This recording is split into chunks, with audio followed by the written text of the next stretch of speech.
I can't get through to the Ark. BA-01 down. The first words spoken to us as we start our journey as new commanders.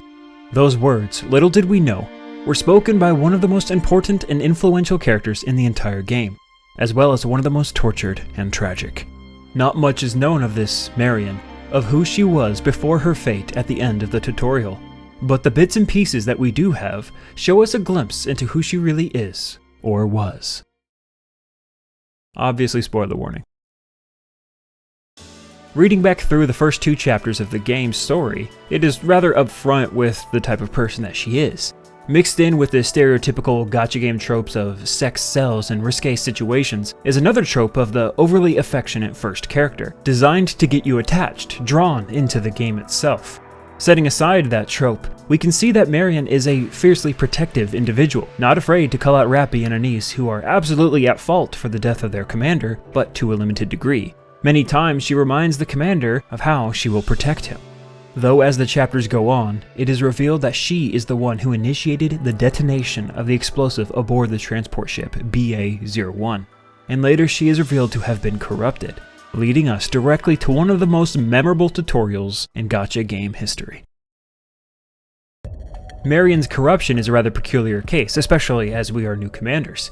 It is easy to assume that Blacksmith was the one that corrupted her, but that is incorrect. She was corrupted at some point inside the Ark, causing her to destroy the ship.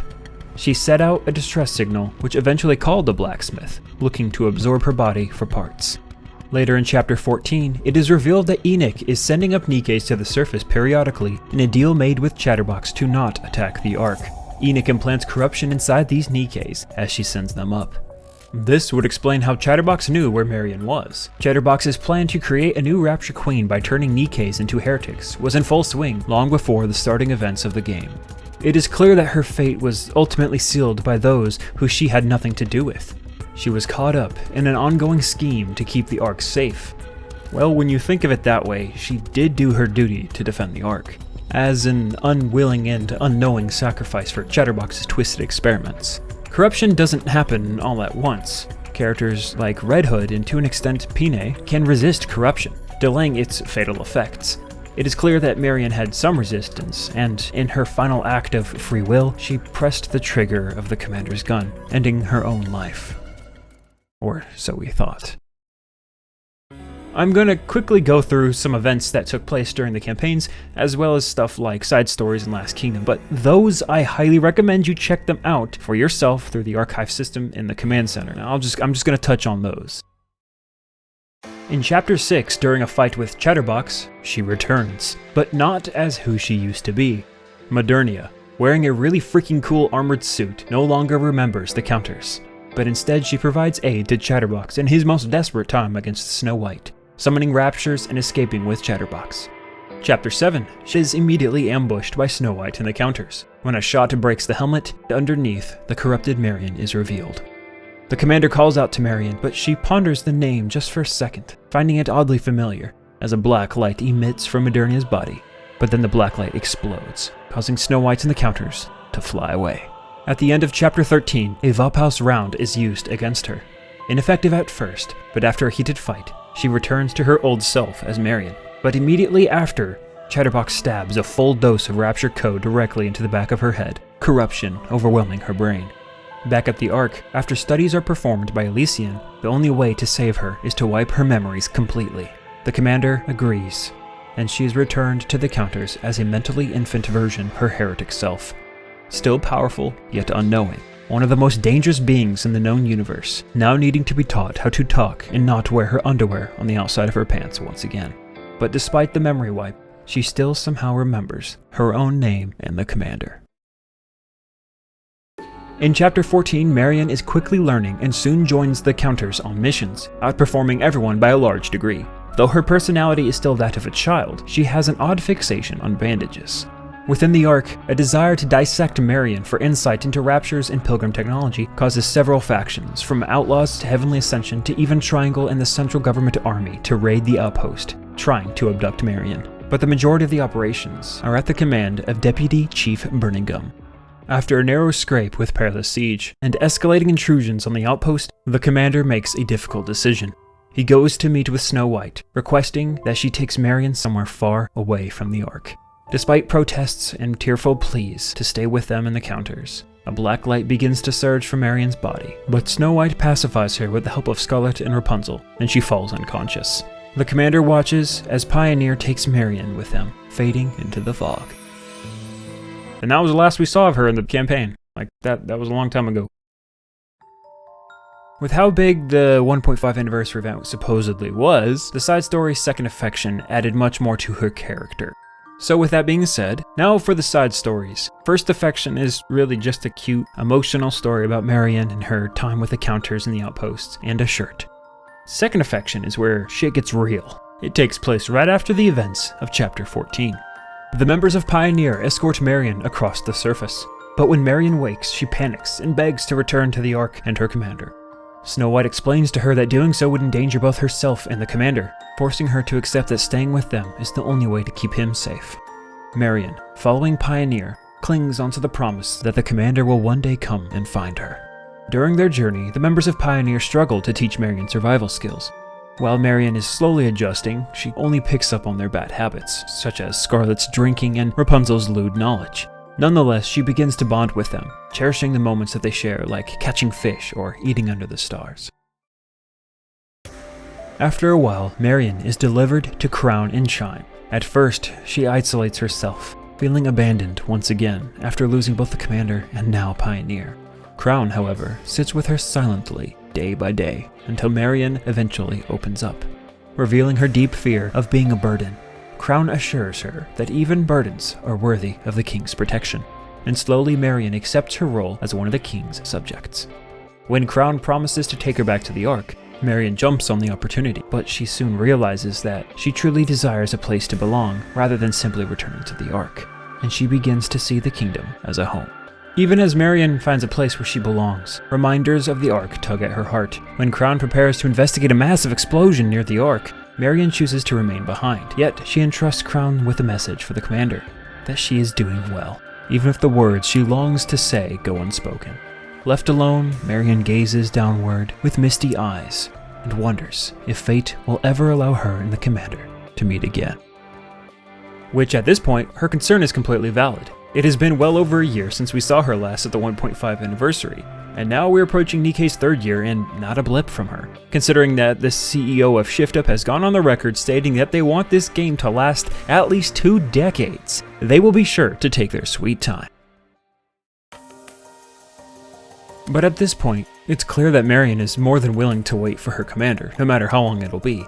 From being the only known member of Silvergun, she has changed so much time after time after time, whether by her own volition or by some external oppressive influence. Nikke is full of characters, obviously, but behind most of them is something that haunts them, something that happened in their past that shaped them into who they are today. A decent amount of Nikkes have tragic history. Dorothy, Scarlet, Diesel, Mika and Balorta, Cinderella, Rappy. Our future is influenced by our past, but is only determined by the present. We don't know Marian's past before she became a Nikke of Elysian. At this point, it's unlikely that we will know anytime soon, but from the short time that we have spent with her in Chapter 1 and 2, and from how far she has grown as the heretic that she has been turned into, we can see that her base ideals and beliefs of peace and the safety of those she cares for has never changed. Perhaps that's something that goes beyond the nymph inside her brain, or was, beyond the influence of those who whisper in her ear, and beyond the destiny that was manufactured for her. Marian has always had one of my personal favorite character writing decisions, taking responsibility for their actions even if it wasn't necessarily their fault. Cinderella is another prime example of this, both of them being victims of fate, of other people's twisted experiments, both involving corruption and the evolution of it and themselves. Actually, evolution is a strong theme of Marian, or specifically Modernia.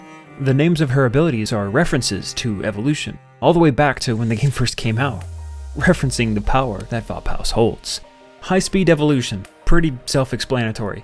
Giant leap, a reference to how far she has come in her power, her potential, and who she is as a person in such a short time. New world, For having a personified name of the ideology of modernism, her role of becoming the next Rapture Queen is to bring about a new world in the modern age.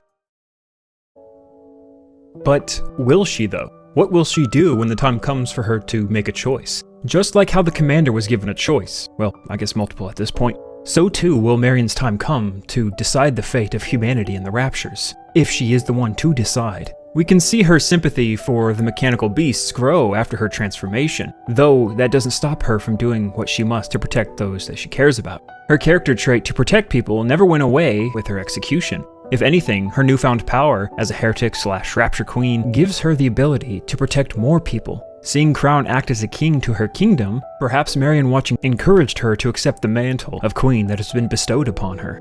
The way her character is being built up, it seems like she'll do whatever she can to protect everyone, not just the commander and humanity, but the Raptures and heretics as well, not in the ways that the commander or Chatterbox were hoping for. We see time and time again that Marian is thrust into these life-changing situations where she has virtually no say in it. At least it seems that way. Her corruption in the Ark at the hands of Nikke was absolutely against her will, and we really don't know how she came to be a Nikke in the first place. But her second death at the start of the game by the commander's handgun was her own choice, again fueled by the desire to protect people. She knew that she was a danger to the man who gave her a bandage, the man who probably gave her more love and attention than anyone ever has. Her life before she became a Nikke might have been a rather unpleasant one, considering her desire to protect others and her absolute devotion to somebody who showed her genuine kindness. It is not unlikely that her life as a human was less than humane. ShiftUp is very clearly playing the long game here with her character, but with how many characters are in the game, and many more still to come, hopefully they're cooking with her lore and not leaving it to rot. She was part of an experiment against her will, an experiment to become a powerful being for the Raptures, similar yet different to the commander who she loves so deeply. Perhaps their fates are truly intertwined. Who's to say? Because as of right now, ShiftUp ain't saying shit about her at all. Nonetheless, Marian will bridge the gap between Raptures and humans, because as we have seen in the latest chapters, Raptures aren't all death and destruction as they seem. Perhaps she is the Alpha and the Omega, the beginning and the end, the first one we see and the last one to decide the fate of humanity and the Raptures.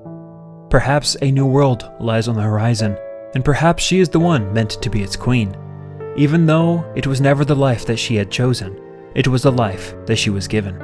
But most importantly, it is the life that she has accepted.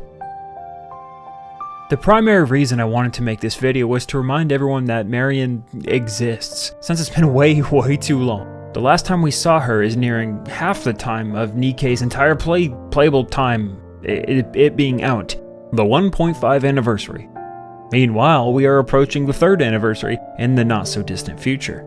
The side story that takes place after Chapter 14 almost feels like a, oh shit, we forgot about her and we gotta add something somehow, and thus side stories were made. But either way, it is a cool method of delivering very specific niche lore into the game, and I completely accept it and I like it. Another reason I wanted to make this video is because of the lore that has been revealed in the recent chapters, as well as the absolute event, the Queen Jean, growing Nikkes, land animal-based Raptures as opposed to aquatic ones, the Rapture Queens, plural possibly, and evolution. There has been a suspicious amount of talk in regards to evolution as of late. And with Vophouse doing what it does, stuff is happening, and I'm taking notes. I might have a video in mind. Thank you for watching. Please subscribe if you feel even the slightest inclination to do so. Leave a comment down below with what you think of Marian and Modernia and how you think ShiftUp is treating her. I actually do read every single comment. I'm GNUGAGAP III, and I will see you all again in the next video.